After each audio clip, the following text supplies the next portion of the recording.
நாங்கள் எல்லாரும் கேட்குற ஒரே ஒரு விஷயம், ஆங்கில புத்தகத்துக்கு எதுக்கு ஆங்கிலம் அல்லாத வேற ஒரு பெயரை கொடுக்குறீங்க? அது ஹிந்தியாவும் இருக்கட்டும், சான்ஸ்கிரிட்டாவும் இருக்கட்டும். ஆங்கிலம் ஆங்கிலமாக தான் இருக்கணும். நீங்கள் ஏன் ஏதோ ஒரு மொழியை கொடுக்குறீங்க?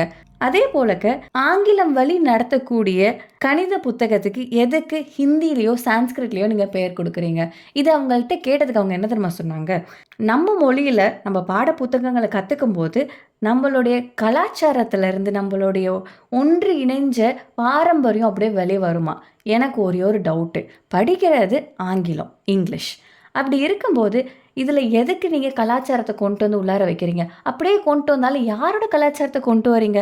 இந்த பூர்வி, கணித பிரகாஷ், மிருதங், சந்தூர் இது எதுவுமே வந்து நம்மளுடைய சவுத் இண்டியன் லாங்குவேஜில் நான் கேள்விப்பட்ட போல தெரியல. அப்படி அது ஒரு வேளை உங்களுடைய மதர் டங்காக இருந்துச்சுன்னா ஃபைன், நீங்கள் அதை அப்படி படிங்க.